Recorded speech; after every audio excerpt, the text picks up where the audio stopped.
Hello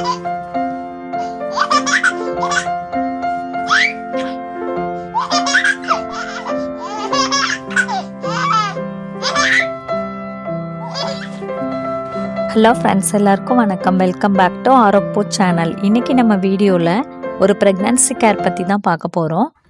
சிசேரியனுக்கு அப்புறமா என்னெல்லாம் பண்ணலாம், என்னெல்லாம் பண்ணக்கூடாது அப்படிங்கிறதையும் பார்க்க போகிறோம். அப்புறமா சி செக்ஷனில் இருந்து எப்படி சீக்கிரமாகவே ரெக்கவர் ஆகிறது அப்படிங்கிறதுக்கான டிப்ஸு, இது எல்லாம் தான் பார்க்க போகிறோம். இந்த வீடியோவில் என்னோட ஓன் எக்ஸ்பீரியன்ஸை தான் நான் ஷேர் பண்ணியிருக்கேன். வாங்க வீடியோக்குள்ளே போகலாம். ஃபஸ்ட்டு டெலிவரி ஆனதுக்கு அப்புறமா ஒரு 2வது நாளோ இல்லை ஒரு 3வது நாளில் இருந்தோ டாக்டர்ஸ் கொஞ்சம் தூரம் நடந்து பார்க்க சொல்லுவாங்க. சி செக்ஷன் முடிச்சதுக்கு அப்புறமா நம்மளால் நடக்க முடியாது தான், ரொம்ப பெயின்ஃபுல்லாக இருக்கும். பட் நடக்கிறது ரொம்ப நல்லது.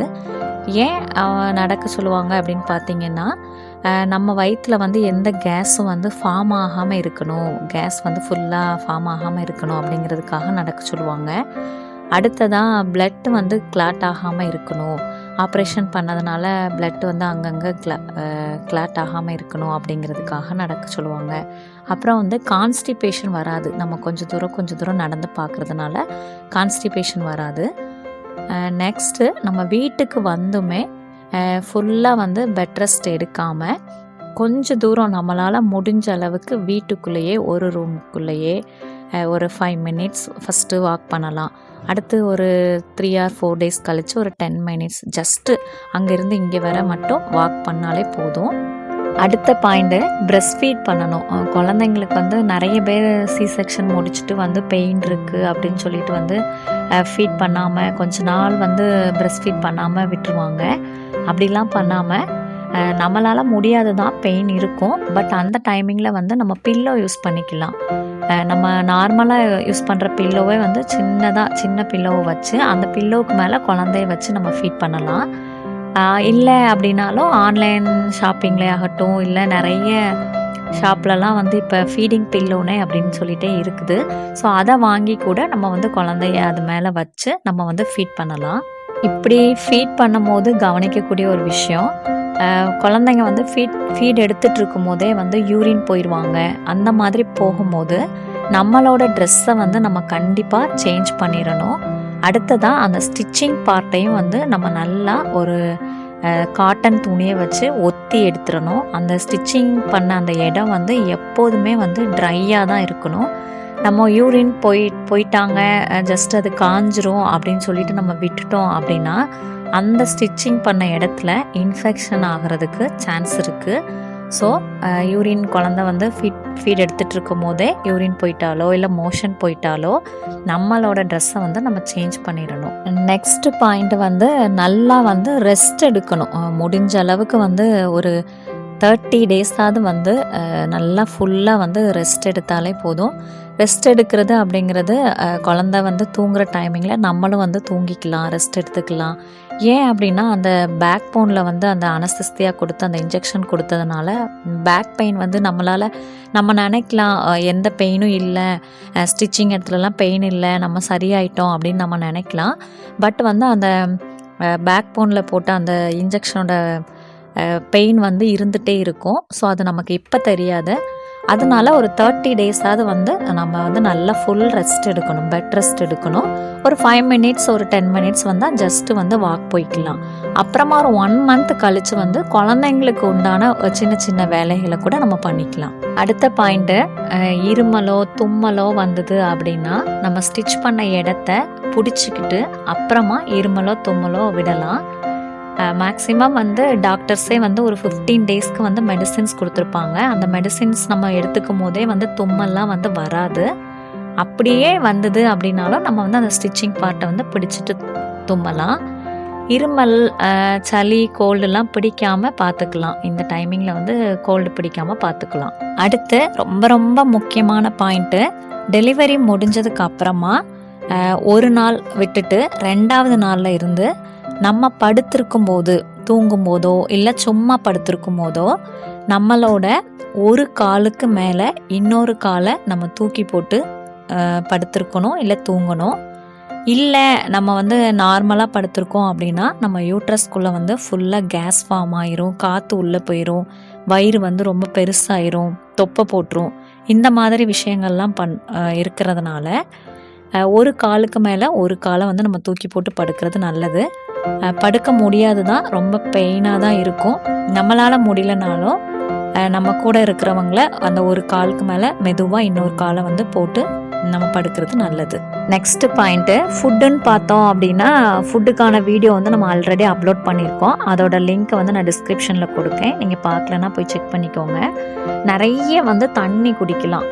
தண்ணி நார்மலாக யூஸ்வலாக இருக்கக்கூடிய பர்சன் வந்து ஒரு 3 லிட்டர் தண்ணி ஒரு நாளைக்கு குடிக்காங்க அப்படின்னா, நம்ம வந்து ஒரு 5 லிட்டர் தண்ணி குடிக்கலாம். அந்த 5 லிட்டர் தண்ணிலையுமே குடிக்கக்கூடிய தண்ணியில் கொஞ்சமாக ஜீரகம் சேர்த்து குடிக்கலாம். ஜீரகம் தண்ணி நம்ம குடிக்கும் போது தேவையில்லாத ஃபேட்டெல்லாம் நம்ம உடம்புல தங்காது. ப்ளஸ் குழந்தைக்கும் வந்து டைஜஸ்ட் வந்து ஈஸியாக ஆகும். அதனால் குடிக்கலாம். ஃப்ரூட்ஸ் நிறைய சாப்பிட்லாம். ஃப்ரூட்ஸாவோ இல்லை ஜூஸாவோ எடுத்துக்கலாம். வெஜிடபிள்ஸ் சாப்பிட்லாம். நிறைய ஃபைபர் கண்டென்ட் இருக்கக்கூடிய ஃபுட்டு வந்து நிறைய எடுத்துக்கலாம். அடுத்ததாக வந்து ரொம்ப காரமாக வந்து சாப்பிட்றத அவாய்ட் பண்ணணும். கொஞ்சம் கொஞ்சமாக காரம் சேர்த்துக்கிட்டா போதும். ஒரு 30 நாள் வந்து காரம்லாம் இல்லாமலே சாப்பிட்றது நல்லது. நெக்ஸ்ட்டு பாயிண்ட் வந்து வெயிட் போட்டுரும் அப்படின்னு நிறைய பேர் வந்து சாப்பாடை வந்து கம்மி பண்ணுவாங்க, டயட்டில் இருப்பாங்க. அதெல்லாம் பண்ணாதீங்க. ஒரு 6 மாதம் வரைக்கும் வெயிட்டை பற்றிலாம் எதுவுமே திங்க் பண்ணாதீங்க. நம்ம வெயிட் கெயின் ஆயிடுவோம், வெயிட் போட்டுரும், அப்புறம் குறைக்க முடியாது அப்படின்லாம் திங்க் பண்ணாமல் நம்ம நல்லா சாப்பிட்டோம் அப்படின்னா தான் குழந்தைக்கு வந்து நல்லா இருக்கும். குழந்தை நல்லா ஹெல்த்தியாக இருப்பாங்க, ஃபீடிங் அவங்களுக்கு நல்லா இருக்கும். அதனால நல்லா சாப்பிட்றது நல்லது. அப்புறமா 6 மாதத்துக்கு அப்புறம் வெயிட்டை பற்றி நம்ம திங்க் பண்ணிக்கலாம், வெயிட்டையும் குறைச்சிக்கலாம்.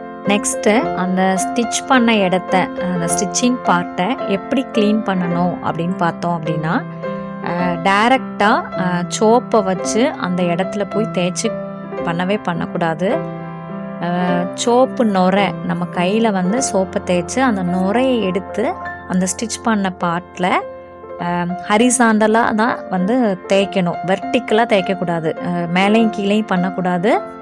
நேராக பண்ணணும். நேராக அந்த ஸ்டிச் பார்ட்டை வந்து அந்த சோப்பு நுரையை வச்சு நம்ம தேய்ச்சி நல்லா கழுவணும். கழுவிட்டு நல்லா ஒரு காட்டன் துணியை வச்சு நல்லா ஒத்தி ஒத்தி எடுக்கணும். தொடச்சி விடக்கூடாது. தொடச்சோம் அப்படின்னா அப்படி துடைக்கும் போது வந்து பெயின் வரும். நல்லா அந்த துணியை வச்சு ஒத்தி ஒத்தி எடுக்கணும்.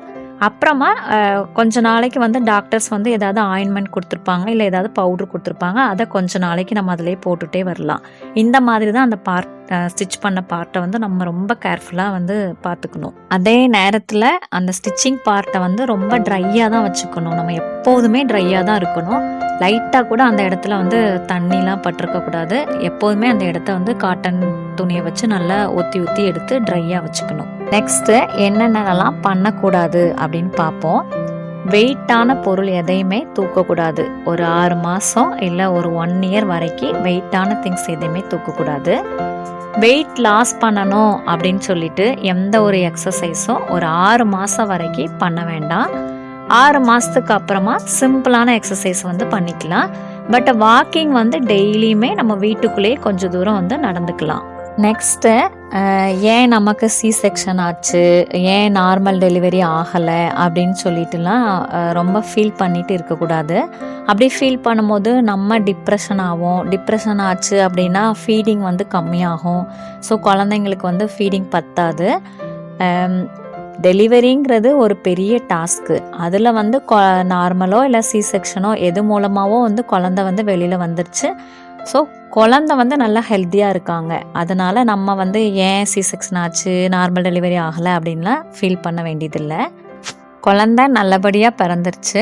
அவங்கள நல்லபடியாக ஹெல்த்தியாக வளர்க்குறதுக்கு பார்க்கணும். இந்த வீடியோ உங்களுக்கு யூஸ்ஃபுல்லாக இருக்கும்னு நம்புகிறேன். நம்ம சேனலை சப்ஸ்கிரைப் பண்ணாமல் இருந்தீங்கன்னா சப்ஸ்கிரைப் பண்ணுங்கள். கூடவே பெல் ஐக்கானையும் கிளிக் பண்ணுங்கள். அப்போ தான் நான் போடுற வீடியோஸ் எல்லாம் நீங்கள் மிஸ் பண்ணாமல் பார்க்கலாம். உங்களுக்கு பிடிச்சிருந்தா உங்கள் ஃப்ரெண்ட்ஸுக்கும் ஷேர் பண்ணுங்கள், லைக் பண்ணுங்கள். பேபி கேர், பேபி ஃபுட் ரிலேட்டடாக எந்த மாதிரி வீடியோஸ் வேணும்னு கமெண்ட்ஸில் சொல்லுங்கள். ஆரோக்போட் சேனல், ஆரோக்கியத்தின் தேடல். நெக்ஸ்ட் வீடியோவில் மீட் பண்ணலாம். நன்றி, வணக்கம்.